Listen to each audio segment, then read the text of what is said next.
Okay guys, welcome back, and I think I kind of figured out why we were having this list in integer issue is because obviously we just said it ourselves. Literally, we just said it ourselves that Python does not limit itself to data types. It does not have defined data types. The only ones that it does are date, which is dictionary, I guess, list, and frozen sets and tuples, etc. So that was the reason why it was not giving us any data type such as integer or float, no matter what the data was inside, or if the data inside was totally float or integer. So yes, I literally realized that after I stopped recording, and I was like, why is my brain short circuiting? Anyways, with that being said, we've covered our basic data types, and now we move on to scope. And how is scope in Python different from scope in other languages? So, for obviously you do not need to go through the ages old process of giving itself of defining it with the data type. But if we take a variable that says a is 15, and we take another variable that says b is equals to 16. Okay, and now we create a function which is define, and function's name, for example, I'll give it function 1. And this is how you define a function, guys, by the way, don't forget. And also, do not mess up this indentation. It will haunt you for the rest of your life. Let it stay as it is. And another thing, I was practicing the code before recording, obviously, and one thing I noticed is if you do not if you want to change the value of a, here it's a global variable because it's not defined inside this function scope. It is defined outside of it, and there is this entire thing, you can see it's not limited to any function, which means it is global. It's independent of all sort of functions. So if you try doing this, ab is global a is equals to, and you try to change its value, it will give you an error.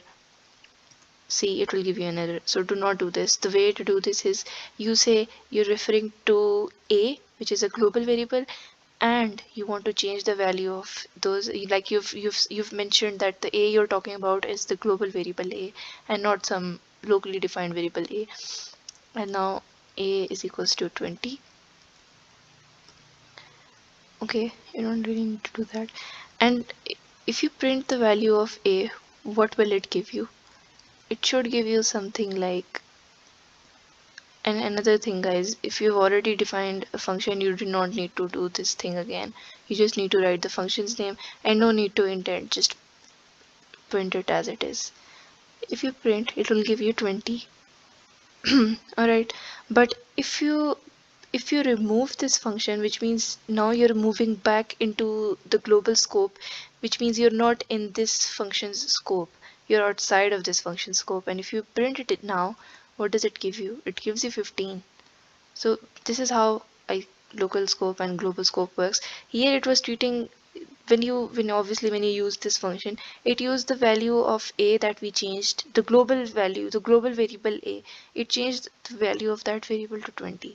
But if you removed the function and you just moved it simply to print a, and you like, it's not, you can see it's outside of the indentation, which means it's not following this block's indentation, it's not a part of this function, it is independent of that function, it is independent as these global variables are.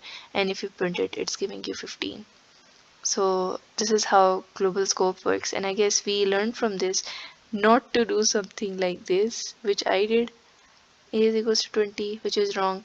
And also, when you are giving a value of level, when you're changing the value of a variable, you're supposed to mention it separately like this. Like first you're supposed to tell, oh hi, I'm talking about the global a, and this is the value I want to change it to. And then if you want to see if it's different, and if it has changed, see, it has changed. And if you remove this function, if you print it independently of this function, there you go. So here's this.